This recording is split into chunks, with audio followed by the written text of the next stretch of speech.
Shri K C. Umesh Babu, Anwar നടത്തുന്ന വാർത്താ സമ്മേളനങ്ങൾ, അൻവർ പുറത്തുവിടുന്ന വിവരങ്ങൾ, അതിനുശേഷം പാർട്ടി സെക്രട്ടറി എന്ന് പറഞ്ഞ കാര്യങ്ങൾ, ഇന്ന് മലപ്പുറത്തുനിന്ന് വന്ന വിവരങ്ങൾ, ഇതിനെല്ലാം കൂട്ടിയോജിപ്പിച്ച് താങ്കൾ എങ്ങനെയാണ് വായിക്കുന്നത്? എന്താണ് യഥാർത്ഥത്തിൽ സംഭവിക്കുന്നത്? അല്ല, ഒന്നും സംഭവിക്കുന്നില്ല എന്നാണ് ഞാൻ ആദ്യം മുതലേ പറയുന്നത്. ഒന്നും സംഭവിക്കുന്നില്ല എന്ന് മാത്രമല്ല, സംഭവിക്കുന്ന ചില കാര്യങ്ങൾ CPM-ന്റെ പഴയ തലമുറയിലെ പ്രധാനപ്പെട്ട നേതാക്കൾ വളരെ അസ്വസ്ഥരാണെന്നാണ് ഞാൻ മനസ്സിലാക്കുന്നത്. കാരണം എന്താ ചോദിച്ചു കഴിഞ്ഞാൽ, ഈ അൻവർ ഇപ്പൊ ഞാൻ ഈ അൻവറിന്റെ പരമബോറായ പത്രസമ്മേളനം കണ്ടിട്ട് കൂടി ഇരിക്കുകയായിരുന്നു. നേരത്തെ ചർച്ച 8 മണിക്ക് ചർച്ച എന്ന് പറഞ്ഞുകൊണ്ട് പരമബോറല്ലേ ആ മനുഷ്യൻ പറഞ്ഞുകൊണ്ടിരിക്കുന്നത്. പറഞ്ഞത് തന്നെ പറഞ്ഞുകൊണ്ടേ ഇരിക്കുകയാണ് ചെയ്യുന്നത്. ഇന്ന് അദ്ദേഹത്തിന്റെ സ്വരത്തിൽ വന്നിട്ടൊരു വ്യത്യാസം, എല്ലാം പാർട്ടിയെ ന്യായീകരിക്കാനുള്ള ഒരു അമിത വ്യഗ്രതയും കൂടിയുണ്ട്. കാരണം എന്താണെന്നറിയോ, ഇന്ന് സെക്രട്ടേറിയറ്റ് കൂടിയപ്പോ കുറച്ച് ദിവസം മുമ്പ് ഇയാൾ ഈ ആരോപണമായി വന്നപ്പോ ഈ ഈ പറയുന്ന പാർട്ടി സംസ്ഥാന സെക്രട്ടറി പറഞ്ഞു, പറയുന്ന കാര്യങ്ങളൊക്കെ ഗൗരവമാണ്, അന്വേഷിക്കുന്നു. LDF-ന്റെ കൺവീനർ, ഇപ്പൊ പുതിയ കൺവീനർ TP രാമകൃഷ്ണൻ പറഞ്ഞു, അൻവർ പറയുന്നതൊക്കെ എല്ലാം അന്വേഷിക്കുമെന്ന് പറഞ്ഞു. ഇന്നിപ്പോ സെക്രട്ടേറിയറ്റ് ചേർന്നപ്പോ അങ്ങനെയല്ലല്ലോ പറയുന്നത്. അതാണ്, രണ്ടുപേരും പഴയ എക്സൈസ് വകുപ്പ് മന്ത്രിമാരാണ്. പഴയ എക്സൈസ് വകുപ്പിലെ ഈ മന്ത്രിമാർക്ക് എങ്ങനെയാണ് ഇത്ര ബോധം കുറഞ്ഞതെന്ന് ഇന്ന് സെക്രട്ടേറിയറ്റ് യോഗത്തിന് ശേഷം നിലപാട് മാറ്റുമ്പോൾ നമ്മുടെ മുമ്പിൽ വരുന്നുണ്ട്. കാരണം PV അൻവർ ഒരു സ്വതന്ത്ര MLA അല്ല, CPM സ്വതന്ത്രമാണ്. കേരളത്തിൽ ഇപ്പോ ഈ പത്തനംതിട്ടയിലൊക്കെ അഡ്വക്കേറ്റ് KK നായർ എന്നൊക്കെ പറയുന്ന പ്രസിദ്ധരായിട്ടുള്ള ചില സ്വതന്ത്ര MLA-മാരുണ്ടായിരുന്നു. അവരൊക്കെ സ്വതന്ത്രരായിരുന്നു. എന്നാൽ PV അൻവർ ഈ പറയുന്ന CPM പാർലമെന്ററി പാർട്ടിയുടെ അംഗമാണ്. അയാള് CPM സ്വതന്ത്രനാണ്, അല്ലാതെ വെറും സ്വതന്ത്രനല്ല. അപ്പൊ CPM സ്വതന്ത്രനായ ഒരു MLA-ക്ക് എങ്ങനെ പാർട്ടിയെയും ഈ പറയുന്ന സർക്കാരിനെയും ആഭ്യന്തര വകുപ്പിനെയും പ്രതികൂട്ടിൽ നിർത്തുന്ന ഇത്രയും ആരോപണങ്ങൾ, ഇത്രയും ദിവസം ഉന്നയിച്ച പാർട്ടി വിരുദ്ധ ഏർപ്പാടിൽ നിന്ന് കൈ പൊള്ളിയിട്ട് അതിൻ്റെ അകത്തുനിന്ന് പതുക്കെ പുറത്തു കടക്കാനുള്ള ഒരു വ്യഗ്രതയാണ് ഇന്ന് MV ഗോവിന്ദൻ മാഷ പത്രസമ്മേളനത്തെ രാഷ്ട്രീയമായി പരിശോധിച്ചാൽ നമുക്ക് കാണാൻ കഴിയുക. നടന്നത് തെറ്റാണ് എന്നൊരു ചർച്ചയൊന്നും ഉണ്ടായിട്ടുണ്ടാവും.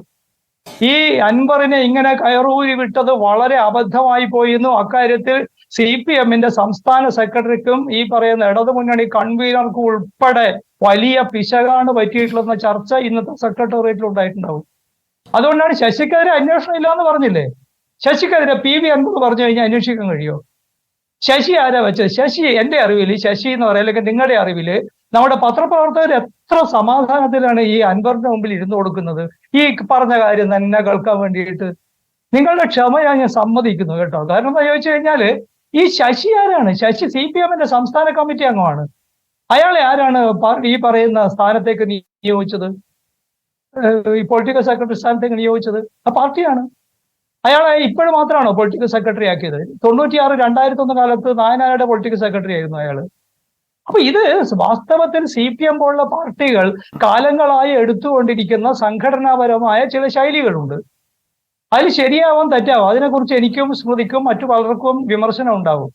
പക്ഷെ ഇതിനെ മുഴുവൻ ഒറ്റയടിക്ക് പൊളിച്ചു കളയാൻ പാകത്തിൽ ഒരൻവറിനും ഇടപെടാൻ കഴിയില്ല എന്നും ഇത് കെട്ടടങ്ങുന്ന ഡേ 1 മുതൽ ഞാൻ പറയുന്നുണ്ട്. ഈ വിവാദം ശ്രീ കെ.സി. ഉമേഷ് ബാബു അൻവർ സ്വന്തം നിലയ്ക്ക് ചെയ്തതാണോ? അല്ലല്ലോ. ആണല്ലോ, പിന്നെ ആരാ ഉണ്ടാക്കിയത് ഈ വിവാദം? അൻവർ സ്വന്തം നിലയ്ക്ക് ചെയ്തതാണ്.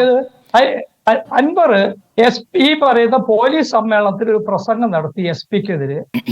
അതിന് അടുത്ത ദിവസം അയാള് MR അനിൽകുമാർ കൈക്കൂലി വാങ്ങിച്ചു, കൊടുത്തയാളുടെയും വാങ്ങിയയാളുടെയും പേരുണ്ട് എന്നൊക്കെ പറഞ്ഞിട്ട് പ്ലക്കാർഡ് എഴുതി വെച്ചിട്ട് SP ഓഫീസിന് മുമ്പിൽ കുറച്ച് സമയം സത്യാഗ്രഹം നടത്തി.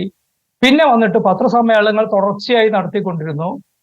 ഇത് CPM പാർലമെന്ററി പാർട്ടി അംഗമായിട്ടുള്ള ഒരു CPM സ്വതന്ത്ര MLA നടത്തുന്നതിനെ കൈയച്ച് അതിന്റെ വിശദാംശങ്ങൾ നമുക്ക് പിന്നെ പറയാം. അതിനകത്ത് ചില രഹസ്യങ്ങളുണ്ട്. ഞാൻ അതിന്റെ ചില ഭാഗങ്ങൾ ചില ദിവസങ്ങളിൽ പറഞ്ഞിട്ടുണ്ട്. പക്ഷേ അതിപ്പോഴെല്ലാം മുച്ചൂട് ഈ കടമനിട്ട രാമകൃഷ്ണന്റെ പ്രസിദ്ധമായ ഒരു കവിതയിൽ, വരകൾ വർണ്ണങ്ങൾ എന്ന് പറയുന്ന കവിതയിലെ ഒരു വാക്യം ഞാൻ ഉദ്ധരിക്കാൻ ആഗ്രഹിക്കുന്നു. പഴത്തിലെ ഒരു പഴയ സന്ദർഭമാണ്, നമ്മുടെ ഇതിഹാസങ്ങളിലെ ഒരു സന്ദർഭമാണ്. പഴത്തിലെ പുഴു വളർന്ന് തക്ഷകൻ കടിച്ച് രാജാവ് മരിപ്പതിന് മുമ്പ് എന്നാണ്. അങ്ങനെ ഈ പഴത്തിലെ പുഴു ഇങ്ങനെ വളർന്നിട്ട് തക്ഷകനാവുന്നു, തക്ഷകൻ കടിച്ചിട്ട് രാജാവ് മരിക്കുന്ന സാഹചര്യം ഉണ്ടാവുന്ന ഇന്നത്തെ സെക്രട്ടേറിയറ്റിന് ബോധ്യമായിട്ടുണ്ട്. അതുകൊണ്ട് ഇപ്പൊ ശശിക്കെതിരെ അന്വേഷണം ഇല്ല. എന്താ അന്വേഷണം? എഴുതി നൽകിയിട്ടില്ല എന്നുള്ളതാണ് പുറത്തു പറയുന്ന വിശദീകരണം. അല്ല, അതെ, അൻവർ പറയുന്ന കാര്യം പാർട്ടി സെക്രട്ടറിയും പറഞ്ഞു, പാർട്ടി സെക്രട്ടറിയും പറഞ്ഞു എഴുതി കിട്ടിയിട്ടില്ല പരാതി. അൻവറിന്റെ പത്രസമ്മേളനങ്ങളിൽ അൻവർ എത്ര മോശമായിട്ടാണ് പി ശശിക്കെതിരെ സംസാരിച്ചുകൊണ്ടിരുന്നത്. ഇന്നിപ്പോ അങ്ങനെയല്ലോ സംസാരിക്കുന്നത്. എന്താ ഉണ്ടായത് ഇടയിൽ എന്താ ഉണ്ടായത്? ഇത് എവിടെ എത്താൻ പോകുന്നില്ല. കാരണം എന്താ ചോദിച്ചാൽ ഇപ്പോഴും തന്നെ CPM-നകത്ത് ഇത് വെച്ചിട്ട് വലിയ പ്രശ്നങ്ങളുണ്ട്. നമ്മൾ മനസ്സിലാക്കണം. CPM എന്ന് പറയുന്നത് ഇപ്പോഴും പേരിനെങ്കിൽ ലെനിനിസ്റ്റ് സംഘടനാക്രമം പാലിക്കുന്നു എന്ന് അവകാശപ്പെടുന്ന ഒരു സംഘടനയാണ്.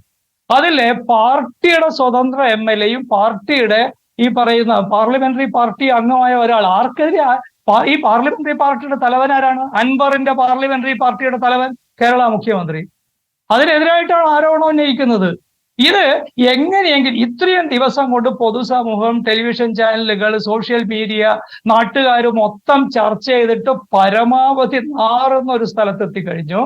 അവിടുന്ന് എങ്ങനെ അധികം പരിക്കുകളില്ലാതെ രക്ഷപ്പെടാവുന്ന ശ്രമമാണ് സംസ്ഥാന സെക്രട്ടറിയും ഇപ്പോഴത്തെ പത്രസമ്മേളനത്തിൽ PV അൻവർ ഒന്നിച്ച് നടത്തിക്കൊണ്ടിരിക്കുന്നത്. ഒരു കാര്യവും ഈ PV അൻവർ നിങ്ങൾ എഴുതി വെച്ചോളൂ, P ശശിക്കെതിരെ എഴുതി കൊടുക്കാൻ പോകുന്നില്ല. കാരണം എന്താ വെച്ചാൽ PV അൻവർ അങ്ങനെ എഴുതി കൊടുത്താൽ ഒരു ചുക്കും സംഭവിക്കില്ല P ശശിക്കെതിരായിട്ട്. കാരണം ഇത് എന്താ ചോദിച്ചാൽ EGN തൊഴുത്ത് എന്നൊക്കെ നമ്മുടെ ആളുകൾ പറയും. അത് വൃത്തിയാക്കുന്നത് ഹെർക്കുലീസാണ്. ഹെർക്കുലീസിനെ നിങ്ങൾ തീർച്ചയായിട്ടും PV അൻവറുമാരുമായിട്ട് താരതമ്യം ചെയ്തത്. ഞാൻ നേരത്തെ ഇതിന്റെ ക്രോണോളജി നോക്കിയാൽ എവിടെ തുടങ്ങിയിരിക്കുന്നു, എവിടെ എത്തി നിൽക്കുന്നു എന്നുള്ളതാണ് പ്രശ്നം. പിന്നെ അദ്ദേഹം വളരെ സാമർഥ്യമുള്ള ഒരാളായതുകൊണ്ട് നമ്മുടെ മാധ്യമ ലോകത്തെ മുഴുവൻ ഇങ്ങനെ കുറെ ആരോപണങ്ങൾ കൊണ്ട് അയാളുടെ പിറകെ കെട്ടിയിടുന്നത്. ഇന്ന് പറയുന്നത് നിങ്ങളെല്ലാം എന്നെ സഹായിക്കണ്ടേ? എന്തിനാ സഹായിക്കേണ്ടത്? ADGP MR അയ്യകുമാറിനെ മാറ്റേണ്ടതില്ല എന്ന് ഇന്ന് ആരാ പറഞ്ഞത് പത്രസമ്മേളനത്തിൽ? പാർട്ടിയുടെ സംസ്ഥാന സെക്രട്ടറി എപ്പോഴാ പറയുന്നത്? പാർട്ടി സംസ്ഥാന സെക്രട്ടേറിയറ്റ് യോഗത്തിന് ശേഷം. അതിന്റെ മെസ്സേജ് എന്താ? അജിത് കുമാറിനെ മാറ്റാൻ കഴിയില്ല. അപ്പുറം ഇപ്പുറമൊക്കെ കസേല മാറ്റിയിരുന്നു. CPM-ഉമായിട്ടുള്ള അഗാധമായ ബന്ധത്തിൽ നിന്ന്, അതിന്റെ അടുപ്പത്തിൽ നിന്ന് ഈ അജിത് കുമാറിനെ മാറ്റാൻ കഴിയില്ല. ശശിയെ മാറ്റാൻ കഴിയോ? ശരി, ആരെയും മാറ്റാൻ കഴിയില്ല. പക്ഷേ ഈ PV അൻവർ സ്വന്തം നിലയ്ക്ക് നടത്തുന്ന പ്രതികരണങ്ങൾ എന്നുകൂടി താങ്കൾ ഇതിനെ പറയുമ്പോൾ അല്ലല്ല മുന്നോട്ട് പോകുമോ എന്നുള്ളതല്ല, ഇങ്ങനെ പറയാനുള്ള സാഹചര്യം, ഇങ്ങനെ പറയുമ്പോൾ ഒരു ചോദ്യം പോലും ഇല്ലാതെ സാധാരണഗതിയിൽ ഈ തരത്തിൽ പോലീസിനെതിരെ ആയാലും പാർട്ടിയിലെ ചില പ്രധാനപ്പെട്ട ശക്തികൾ, താങ്കൾ ഈ പറയുന്ന P ശശിയെ വിശേഷിപ്പിച്ച കാര്യങ്ങളൊക്കെ ഉണ്ടല്ലോ, അങ്ങനെ നേതാക്കൾക്കെതിരെ പറയുമ്പോൾ മുഖ്യമന്ത്രി ഇങ്ങനെയാണോ നിന്നിട്ടുള്ളത്? മുൻപ് മുഖ്യമന്ത്രി എത്ര ശക്തമായി പ്രതികരിച്ചിരുന്നു. അങ്ങനെ വിമർശനം പരസ്യമായി പുറത്തുന്നയിച്ച ആൾക്കാണ് 45 മിനിറ്റ് മുഖ്യമന്ത്രി അനുവദിച്ചതെന്ന് നമ്മുടെ മുന്നിലുണ്ട്. അതുകൊണ്ടാണ് അൻവർ ഒറ്റയ്ക്കല്ല എന്ന സംശയം വരുന്നത്. ഞാൻ താങ്കളിലേക്ക് വരാം.